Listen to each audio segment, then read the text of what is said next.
بسم اللہ الرحمن الرحیم. ناظرین، آپ یوٹیوب چینل دیکھ رہے ہیں، میں اقبال سبحانی. یہ تحریک 10 ماہ تک چلے گی جب تک الیکشن کا اعلان نہیں ہوتا. 27 کلومیٹر کے فاصلے پر حکومت کرنے والے لوگ عمران خان کے مارچ کو جب دیکھتے ہیں تو ان کی ویڈیوز دیکھتے ہیں، ان کی تصویریں دیکھتے ہیں تو وہ پسینے سے شرابور اور کانپیں ٹانگ رہی ہوتی ہیں. کپتان کو جب میچ ہو رہا ہو تو پتہ لگ جاتا ہے کہ وہ میچ جیتنے جا رہا ہے کہ ہارنے جا رہا ہے. کپتان میچ جیتنے جا رہا ہے. یہ ہیں وہ الفاظ جو عمران خان نے ادا کیے، اور ایسا لگتا ہے کہ جیسے مارچ کی رفتار ہے، مارچ کی جو تعداد ہے، مارچ میں جو جذبات ہیں، مارچ میں جو شمولیت ہے، بچوں کی، بوڑھوں کی، عورتوں کی، بزرگوں کی، نوجوانوں کی، ان کا جوش و جذبہ دیکھ کر عمران خان کے اندر اور جوش اور ولولہ پیدا ہو رہا ہے، اور اس کا کانفیڈنس لیول بلند سے بلند تر ہوتا جا رہا ہے. اور دوسری طرف کہا یہ جاتا ہے عقل کے اندھے کہ یہ 2000 لوگ بھی اکٹھے نہیں کر پا رہا. تو اس کا مطلب ہوا کہ انہوں نے اپنی شکست کو تسلیم کر لیا، بجائے اس کے کہ وہ کوئی عمران خان کی اس کال کو سنجیدگی سے دیکھتے ہوئے کچھ سنجیدہ حکمت عملی بناتے. آپ دیکھیں کہ سوائے دھمکیوں کے، دھونس کے اور گرفتاریوں کا ایک ڈراوا دینے کے ان کے پاس اور کچھ کہنے کو ہے ہی نہیں. اور اگر کہنے کو کچھ ہے تو وہ یہی ہے کہ جی یہ 2000 بندے بھی اکٹھے نہیں کر پا رہا. یہ اتنے اندھے ہو چکے ہیں، ان کو یہ بھی پرواہ نہیں کہ جو یہ کہہ رہے ہیں عوام میں ان کا کیا امیج جائے گا. جو لاکھوں کے مجموعوں کو، ہزاروں کے مجمع کو جو 2000 کا کہہ رہے ہیں، ان کا عوام میں امیج کیا جائے گا، کیونکہ یہ جھوٹ جو ہے یہ تو کبھی چھپ سکتا ہی نہیں ہے. عمران خان نے کل 6 سوال پوچھے ہیں، ان 6 سوالوں کا جواب چاہیے. وہ یہ کہتے ہیں کہ ڈونلڈ لو نے کس کو دھمکی دی؟ عمران خان نے کہا میں وزیر اعظم تھا اور ڈونلڈ لو میرے بارے میں یہ کہہ رہا تھا کہ عمران خان کو اتارو. تو میں پوچھنا یہ چاہتا ہوں کہ ڈونلڈ لو جو ہے یہ کس کو پیغام دے رہا تھا؟ اور پھر دوسرا سوال کہتے ہیں کہ ارشد شریف کے اوپر مقدمات کون بنوا رہا تھا؟ دہشت گردی کے مقدمات کون بنوا رہا تھا؟ غداری کے مقدمات کون بنوا رہا تھا؟ پاکستان سے جانے کے لیے ارشد شریف کو ڈرایا دھمکایا کس کی طرف سے جا رہا تھا؟ دبئی میں ارشد شریف کو نکلنے کے اوپر دبئی کی انتظامیہ اور حکومت کے اوپر دباؤ کون ڈال رہا تھا؟ تیسرا سوال، کون ہے جو صحافیوں کے منہ اب بند کرنا چاہتا ہے؟ کون ہے جو صحافیوں کو تشدد کا نشانہ بناتا ہے؟ کون ہے جو صحافیوں کو برہنہ کر کر ان کے اوپر تشدد کرتا ہے؟ کون ہے جو صحافیوں کو کے اوپر غداری کے مقدمات، دہشت گردی کے مقدمات بنوا رہا ہے؟ کون ہے جو میڈیا چینلز کو بند کروا رہا ہے؟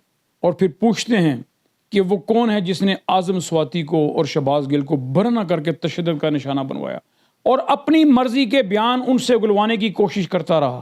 وہ کون ہے؟ اور پھر عمران خان پوچھتے ہیں کہ وہ کون ہے جس نے چوروں، ڈاکوؤں کو، منی لانڈر کو پاکستان کا وزیر اعظم اور وزیر اعلیٰ بنایا؟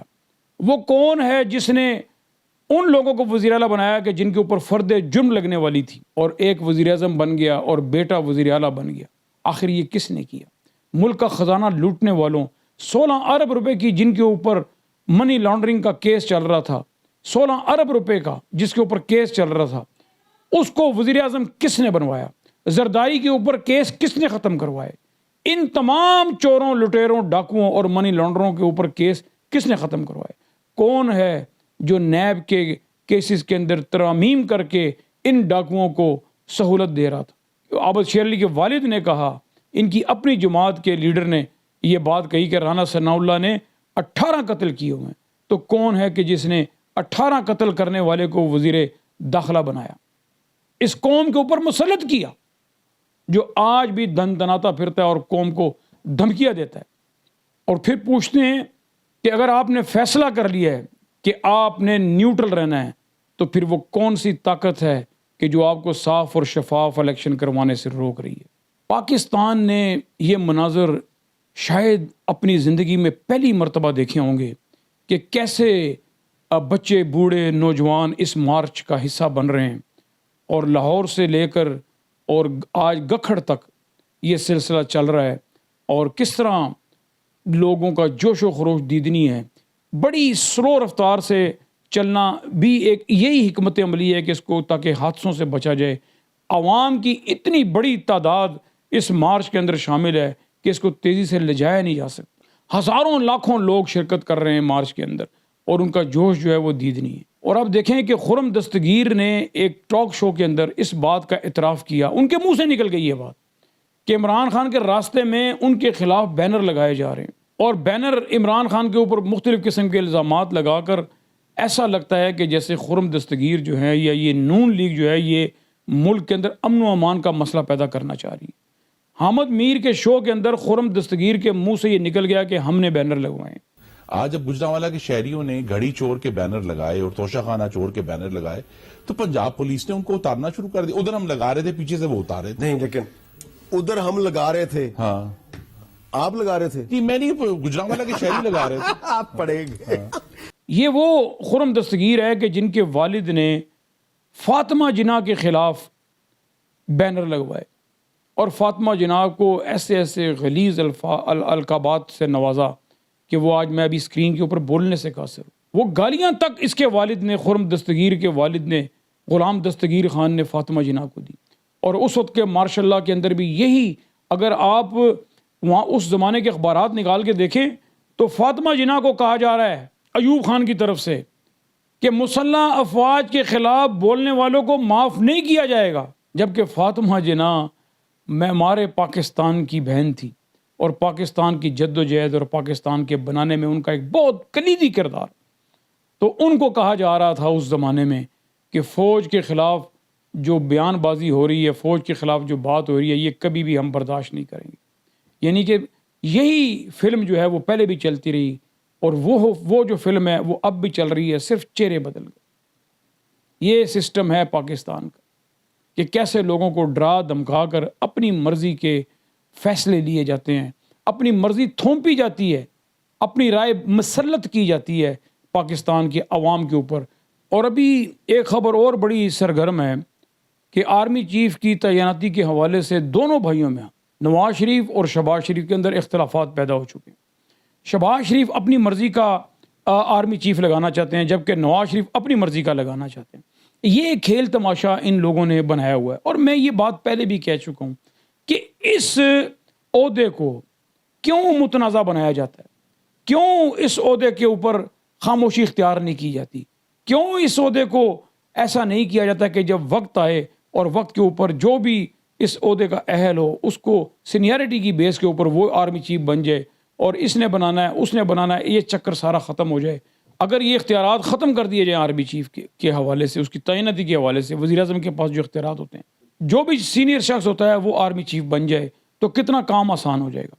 اس میں یہ ضرور چلو دیکھا جا سکتا ہے کہ اگر کسی کی مدت ملازمت جو ہے اس کے اندر 1 مہینے کا ٹائم رہ گیا یا 2 مہینے کا ٹائم رہ گیا یا 3 مہینے, بے شک اس کو نہ بنایا جائے, لیکن جس کے پاس ٹائم ہو کم از کم 6 مہینے کا تو اس کو آرمی چیف بالترتیب اس روٹین کے ساتھ کہ بھئی یہ سینئر ہے, یہ اس کو آرمی چیف, یہ آٹومیٹک آرمی چیف بن جائے گا تو یہ جھگڑے بھی ختم ہو جائیں گے.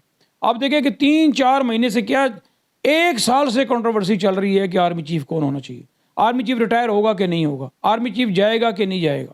یہ چیزیں, ان چیزوں کو ختم کرنا بڑا ضروری ہے. ملک میں ایک عجیب و غریب ہیجانی کیفیت ہے اور پھر اس عہدے کا مذاق بھی بنتا ہے.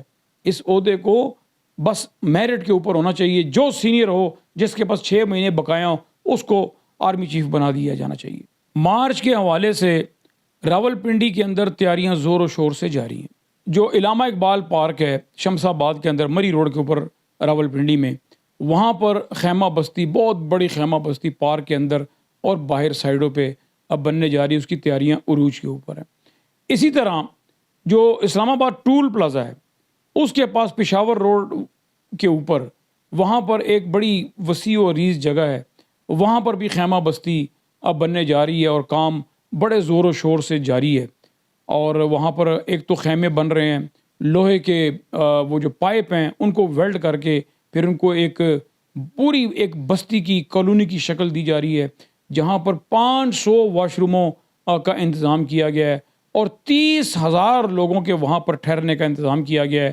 30,000 لوگوں کے کھانے پینے کا بندوبست اور ان کے لیے واش روم کا بندوبست, یہ بھی تقریباً بننے کے قریب چلا گیا ہوا ہے. اور پھر اسی طرح مزید اور کئی جگہیں روات کے پاس بھی ٹی چوک کے قریب، روات کے پاس ٹی چوک کے قریب بھی ایک خیمہ بستی بننے جا رہی ہے کہ جہاں پر بھی کم از کم 10 15 20 ہزار لوگوں کا ٹھہرنے کا انتظام ہے، کھانے پینے کا انتظام ہے۔ اور پھر اسی طرح جو بارہ کاؤ ہے اس سائڈ پر بھی ایک خیمہ بستی بننے جا رہی ہے، جو بارہ کاؤ ٹول پلازا سے ذرا سا آپ آگے آ جائیں تو وہاں پر ایک خیمہ بستی بننے جا رہی ہے، جہاں پر ہزاروں لوگوں کے کھانے پینے کا اور واش روم کا اور ان چیزوں کا انتظام کیا جا رہا ہے۔ تو ایسا لگتا ہے کہ جیسے یہ مارچ جو ہے، عمران خان جب کہا کرتے تھے کہ وہ مارچ میں کرنے ہی نہیں جا رہا جو ان کے دماغ میں ان کے منصوبے کو سمجھتا ہوں مگر یہ میرے منصوبے کو ابھی تک نہیں پہنچ سکے، میں نے اس بات کو خفیہ رکھا ہوا، ایون میں نے اپنے قریبی ساتھیوں کو بھی نہیں بتایا ہوا۔ تو یہ پتہ ایسا لگتا ہے کہ جیسے عمران خان وہاں پر راولپنڈی کے اندر، اسلام آباد کے گرد و نواح کے اندر ایک خیمہ بستی اب بنانے جا رہے ہیں، اور جب تک الیکشن کا اعلان نہیں ہوتا، چاہے اس کے اندر 10 ماہ لگ جائیں، جتنا مرضی اس کے اندر ٹائم لگ جائے، عمران خان وہیں بیٹھے رہیں گے لوگوں کو لے کر، اور پھر وہ ہر روز کسی نہ کسی ایک مقام کے اوپر جا کے تقریر کریں گے، لوگوں کو موٹیویٹ کریں گے، ریلیاں نکلیں گی، جلوس نکلیں گے، خیمہ بستی میں لوگ بیٹھے ہوں گے، بچے، بوڑھے، جوان، خواتین، تمام لوگ، خواتین کے لیے الگ بستیاں بنائی جا رہی ہیں، ان کا الگ انتظام کیا جا رہا ہے۔ تو یہ ایک ایسا منظر پاکستان میں بننے جا رہا ہے کہ جو شاید پاکستان کی کیا دنیا کی تاریخ میں کبھی کسی نے نہیں دیکھا ہوگا، کہ جب تک امپورٹڈ حکومت چلی نہیں جاتی، جب تک نگران سیٹ اپ نہیں آتا، جب تک الیکشن کا اعلان نہیں ہوتا، وہاں سے اٹھنے کا کوئی نام نہیں لے گا۔ اس وقت اب میڈیا کے اوپر مکمل پابندی ہے کہ جو اس مارچ کو دکھانے سے قاصر ہے، ان کو روکا جا رہا ہے۔ تھوڑی بہت عمران خان کی کلپ دکھائی جاتی ہے، مگر باقی عمران خان کا جو جلوس ہے، جو مارچ ہے، جو لوگوں کے تاثرات ہیں، وہ برائے نام ہی ہوتے ہیں۔ اور پھر کئی اینکر ایسے ہیں کہ جو اس مارچ کو، اس معاملے کو ٹوسٹ کرنے کی کوشش کرتے ہیں۔